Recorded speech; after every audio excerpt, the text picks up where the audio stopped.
Amongst all the fun of Logan coming out this past weekend, we were also graced with the wonderful new invention from Nintendo, the Nintendo Switch.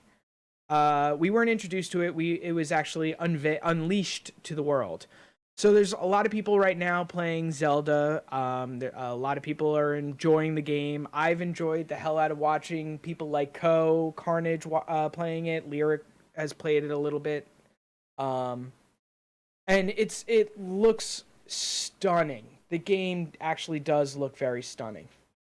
And I've heard a couple of things about the Switch that I you know, I like I want to buy it because I really do like the fact that Nintendo has decided to sit there and say, we're going to give you a console that you could play on TV and then bring with you. And for me, who, I ride the train to and from work, it's about a half hour, but, I could run across a field in a half hour on my way to or from work. If I'm sitting on the train platform, I have something to entertain myself with. So I definitely see that. And then when I get home, I could just pop it in the TV and, like apparently be seamlessly put back into the game that I was playing, and vice versa, taking it out and then playing it, and so on and so forth. That all seems great. But what if I wanted to watch, Iron Fist on Netflix? I download the episode, it's saved on the hard drive, and I watch it. No. No. Netflix, Amazon, Hulu, and such like that have not come out with the Switch just yet. It will be coming out in, I guess, a couple more patches or a huge update later in the year. But as of right now, natively, the Switch does not really endorse or does not support Netflix, Amazon, Hulu. Mostly because mostly because the Nintendo gods wanted to, get their content out there, push the Zelda content, push this new Mario Odyssey, Mario Kart, and push the console itself out there.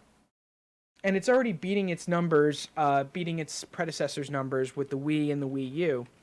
And it looks to be a monster and a fantastic, um, uh, new bar raised. And I mean, at E3, we'll most likely see the unveiling of Project Scorpio from Microsoft, and then whatever PlayStation's got. I know they unveiled the PlayStation Pro, which is just a beefier version of PlayStation 4. Um, and there that is. But neither of the two companies, whether it's Microsoft or Sony, have come out with concepts quite like the Nintendo Switch. Sony released PlayStation Vita, which was your handheld version. Microsoft, I mean, they're like, you could use your phone or something or a tablet. Here's a great Surface, but they don't have a Nintendo software or a Nintendo-esque device that is both console and mobile. So with this actual step, it is quite bold of Nintendo to do this. But right now, one of the hot items that people are so interested in and really want to um, sink their teeth into is apparently um, that of virtual reality, VR. Now, I'm not necessarily a huge fan of virtual reality. I have VR goggles. I use them mostly to watch movies and stuff like that. But as far as making myself feel immersed in anything, I don't feel like buying the proper technology, aka a beefier computer in order to get it to work, or busting out $700 for a PlayStation Pro and VR set, in order to bust out a couple of you know visually stunning minutes or hours of gameplay.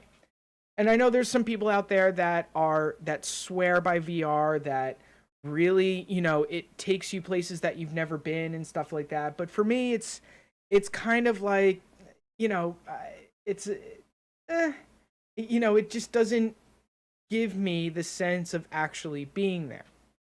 And the Nintendo Switch doesn't really support virtual reality. It also takes up a huge amount of computer space, both to build and to execute virtual reality. Now, augmented reality, the addition of digital into the regular world, that is something I'm 100% behind. And we've already seen Nintendo really dig into that, where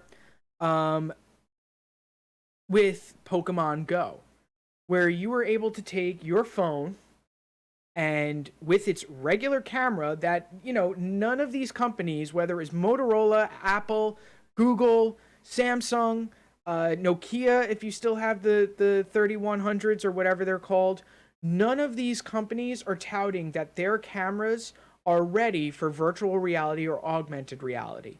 But out comes Pokemon Go for Nintendo, and augmented reality is running on your phones. It ran perfectly on my iPhone 5C, which was the plastic iPhone, which is what I got. I like it burned up when I played music and YouTube on it. But when I played Pokemon Go on it, it was perfectly fine. It was like I was sending a text message. So augmented reality is, I personally think, the better place to go. Mediocre bad guy, what's going on? How are you? I think augmented reality is definitely the route to go, because so many different things can be done with augmented reality. And because the processing power of augmented reality is small, these glasses can all of a sudden be augmented reality. I could have my notes for this show, for tonight's show, instead of it being on my computer down here, it could be in my glasses and none of you would know, because it would be coming up next to my eye. I mean, I'd probably be sitting there and going like this a little bit, like trying to figure out how to read it and look at you beautiful people. But at the same time, I'd be able to maybe take a phone call, or see that I'm getting a text message from loved ones, or being being able to multitask without having to take off my glasses. And the Google Glass kind of did something like that, but it didn't really push forward. It didn't really go anywhere because it kind of looked dorky. You looked like one of those cyborg characters from Star Trek, and it looked really weird. But there's other, like, and if you're not a fan of Pokemon but you're a huge fan of Star Wars, download the Star Wars app. They have an augmented reality section, and you could have a stormtrooper saluting you while sitting on your desk or sitting on the bathroom floor if you take your phones to the bathroom. There the presence of augmented reality really can push the envelope for video games. And again, we've already seen it with Pokemon Go. And I watched a couple videos on the structure, and this one guy went really deep into the patents that Nintendo is trying to pick up. And it looks as if the Switch might be ready for an augmented reality experience. Now, could that mean that if you're playing tennis like we did on the Wii, and you could have the ball actually in your hand and toss the ball up and then whack it with the Wii controller, with the Joy-Con? I mean, how amazing would that be to actually bring the physicality of the ball into it, and then being able to whack it with your racket or your Joy-Con? That would be pretty darn amazing. Or if you were able to, throw the baseball towards the Switch and maybe using the Joy-Con as the baseball, have the bracelet on because we don't want anyone to get hurt. Throw the ball at the Joy-Con and the ball actually goes into the screen as if you just threw it. How amazing would that be? Where we would be able to do that right from our own living room. I mean, the Xbox Connect and the PlayStation Eye or whatever that thing is, they did try to get us into the game. They did try to add us in by, giving us Just Dance and the lightsaber games and any sort of things that made you feel like you were actually in the game. But to actually make you feel like you're part of the game without making you feel like you're in the game is something that I'm into. And that's why like Microsoft, they've been taunting, teasing with this hologlass. And watching them build a map of Minecraft on their coffee table looked pretty awesome. Now I'm not a I don't play Minecraft whatsoever. I've never even thought about downloading it to play. I mean, again, watch other people play it. It's fine. It's fun. I have nothing against it. It's just not my cup of tea. And but watching them build the map and being able to watch this other character climb up a mountain or dig down into a cave or something like that, that was pretty cool. Or with the new Halo Wars that came out, having an open area of a map and being able to communicate with your team through Xbox, or through TeamSpeak or Discord, being able to tell your team members, oh, they're coming up through the north, or they're actually feel like you're a general in the war room, looking at all this paperwork and looking at this 3D map of the war field, or the war zone, and telling them where to go and all that kind of stuff. It's really something that kind of stuff would interest me. Taking a Skype call while you're watching TV, the Skype could be right next to you. Virtual reality, you just take Skype or watch TV. It's not one of the same, or you could feel like you're in a room or anything like that. But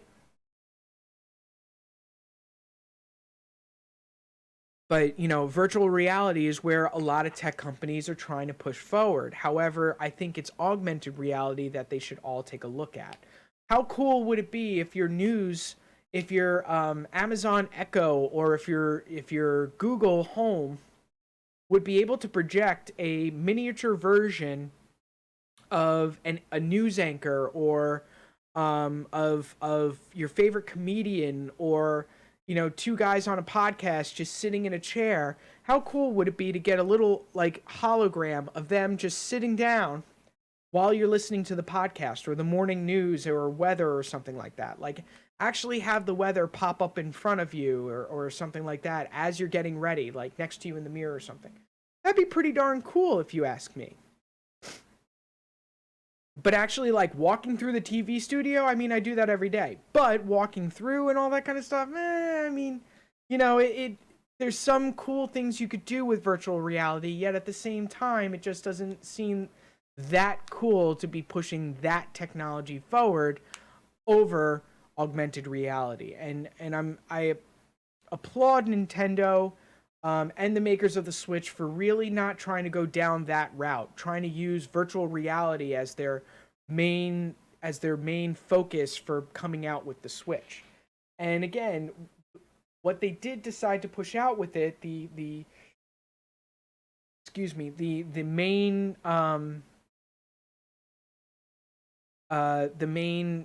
points of it being that it's a mobile gaming device that seconds as a console, or a console that seconds as a mobile device. There's a lot to be desired in just those mechanics themselves. Again, being able to pick up a game, and then go take a shower, pick up the console, and take it to work with me. I I would love something like that, day in, day out. In fact, I'm probably going to go to Amazon now and try to buy it. But the fact that there's no Netflix or Amazon or Hulu in the core, in the base production of it, is kind of like showing off all these aliens in No Man's Sky and then only having the um, poorly animated dinosaurs that we got in the actual release. I know today No Man's Sky came out with a huge update. Still debating whether or not I should re-download it. My money's on no. But who knows? Maybe I'll play it tomorrow night. But yeah, like the Switch, a lot of interesting things going on with it. Definitely Nintendo's got definitely has the gaming library thus far of more family oriented games, more party favored type games where, you know, if you have a couple people over, you all could play Mario Kart or Super Smash Bros. And then eventually the adult games will come out for it, even if it's older releases like Elder Scroll, like Skyrim, and thus and those. But as far as the native support for Netflix and everything like that, I think that's one of the reasons why it's kind of holding me back from getting a Nintendo Switch. But I mean, if anyone has any like reasons as to why I should absolutely get it or absolutely stay away from it, by all means let me know, because as of right now, as I sit in this seat and talking to you folks, I am in the midst of deciding whether or not to get the PlayStation 4, whether it be Slim, regular, or Pro, or getting the Nintendo Switch so that I do have something to keep me occupied, you know, on my commutes there and back to work. So there's, you know, that's another one of my, you know, that's it, the Switch looks so interesting. And I think that's why a lot of people got it. And again, a lot of people seem to be enjoying the Zelda game and not really realizing the fact that that's the only game that's been out. Or other than the generic Nintendo, like, you know, oh, 1-2 Switch, you know, stuff like that. So as far as content goes, I'd most likely go for PlayStation because there's definitely more games out there and there's more games to come. But the Nintendo Switch is the newer and the you know, kind of like, ooh, maybe I should get that because something good's coming from it. So I mean that's my thought on the Switch and virtual reality. Again, you know, let me know if you have any comments more or less on that or anything like that.